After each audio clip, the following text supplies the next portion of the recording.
Hey everyone, welcome back to another video. So, as I said in the video that I made yesterday, Douglas Murray has started what appears to be a podcasting war with a number of different podcasters on the left and the right. I think what Douglas has really done is actually spark a conversation around freedom of speech. And it's really intriguing to me to see so many different political commentators, even on the left and the right. Some people that were originally on the left now considering to be on the right, which is really interesting to me, just how short space of time they've gone from believing in left-wing ideology and ideas to now somehow believing in right-wing ideology and ideas, and how the right embraces them with open arms and has gone, I love you, I love your ideas, but they don't really look at what they're truly saying. And if we're not careful, as Jordan Peterson said in the other video that I made, we've got to be very, very careful with these people that are coming in and hijacking, because they know where the power is. They know exactly where the power is. And I guess what Douglas was trying to do after he called out Joe Rogan and seemingly angered a lot of people, including Dave Smith. And by the way, Dave Smith is still having a meltdown over it. Konstantin Kisin and Dave have been going after it, which is quite funny to actually look at. If you don't know what I'm talking about, check out their X accounts. I love Konstantin Kisin. He's actually really brilliant. He's very intelligent.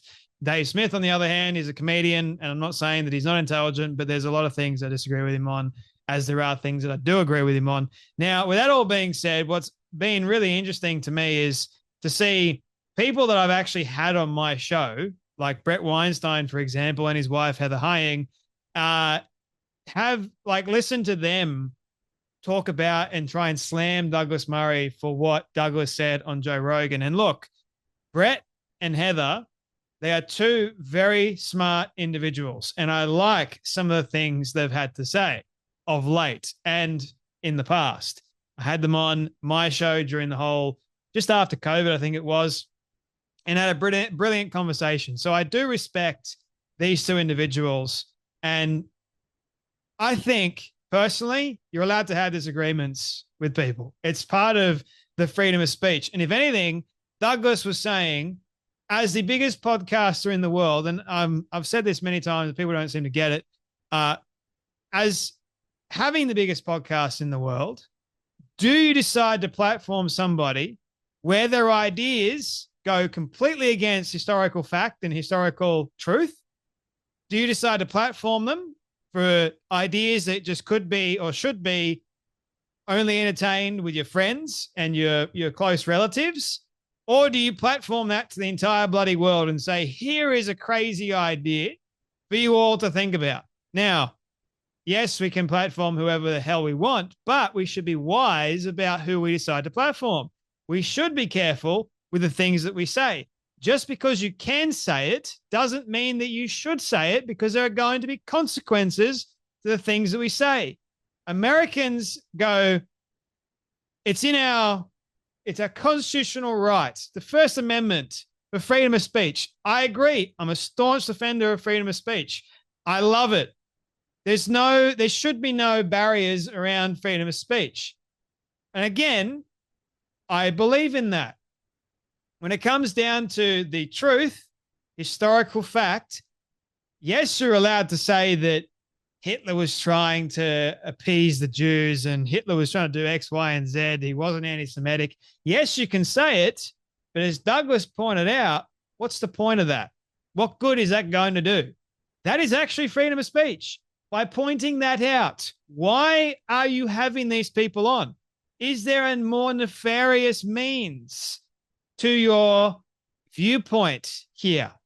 And you have these other bad faith apples that go, look over here. This is what I'm saying. Oh, when I'm called out, oh dear, I'm not an expert.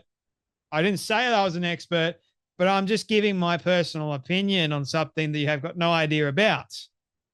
You can talk about it all you want, but that means we've got to bring in people that are actually legitimate with the truth to call it out for what it really is and say, look, if there are vulnerable minds out there, listen, vulnerable minds, what this person said is not true. And here is why it's not true.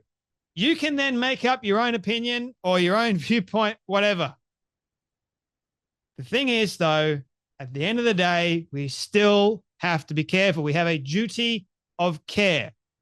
We have been given an enormous blessing, right? And the founding fathers, as Bret says in just a moment, I'll get to it, I promise. The founding fathers, they're not my founding fathers, but the Americans, they didn't have social media. They didn't have podcasts. They didn't have this new media landscape where, as Elon says, we are now the media. They had what they were going off, probably newspaper, probably talking in the square. Like they were going off of what they saw to be true in their day. And there's still corruption all the way back then, but it's even heightened now. The founding fathers said we have a right to freedom of speech. It should be, you should be allowed to say whatever you want, but that does not negate there aren't going to be consequences. Even the founding fathers, I believe, understood that. There are consequences to what you say. There should be. Hence why we've got laws, right? I understand those laws have been hijacked as well by bad faith individuals. Hence why we should have more conversations. As Rowan Atkinson clearly stated in his speech, the solution to cancel culture or this whole idea of misinformation, disinformation is not to cancel somebody, it's more speech. So have a watch of Bret Weinstein, who decides to slam Douglas Murray, Sam Harris, Konstantin Kisin, and Dave Rubin, Ben Shapiro, the whole lot of them. Have a watch. The mechanism by which we discovered it is well known. It is the exact thing that the founders of this great country put first on the list of our enumerated rights for a goddamn reason. It was, they couldn't name a podcast. They couldn't have called out Joe Rogan, but they came as close as they could come to saying, sorry, there's no source of high quality information versus low quality information, malinformation, disinformation. You can't know ahead of time. The mechanism by which you come to understand what is true, Douglas, is discussion.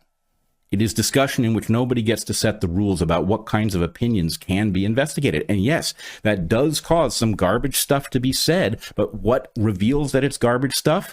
Free and open inquiry that reveals that actually it doesn't stand up to scrutiny. That's how you do it, Konstantin Kisin. I don't know what's wrong with these people. It's really like somebody has figured out how to threaten them into saying things that they full well know aren't true. They're becoming what they were fighting against. They're becoming what they were fighting against. And I must say, in both of those cases, I feel like I don't think I was duped to begin with, that they actually held free speech as a high value. So the fact that they are backing away from it and calling for some kind of standard, self-imposed or otherwise, to prevent certain, the fact is, heterodoxy is heterodoxy. And it often sounds crazy, and most of it is. But the good stuff is the stuff that sounds crazy that then does strangely stand up to scrutiny. That's how you figure out what's coming, is you look at the heterodox stuff and you figure out what has predictive power. And you can't get around that. And the people who tried failed. So let me just put this into perspective for Bret and Heather. And again, I like them both. So they're all for having this dialogue and this discourse, no matter what a person was saying. So let me just make it like an example like this. So Bret, Heather, they're evolutionary biologists. I claim on one of my podcasts, I go, I'm an expert in evolutionary biology. I've not studied it at all. I just have read a couple of papers online. I've listened to Bret and Heather a couple of times, and I have this wild fandangle idea that goes completely against evolutionary biological facts. I start putting that online for the entire bloody world to see. I've got a huge platform of people, and I start leading people astray. Bret and Heather catch wind of it, and they're going, well, this doesn't seem right. What's going on? And they start criticizing me for saying that I know more than they do, and we have like an open discussion online, that sort of thing. Now, here's the problem. These two have studied evolutionary biology. I have not. Yet I am claiming to be something that I'm actually not. When I get called out, I go, nah, I'm not actually that. I'm this.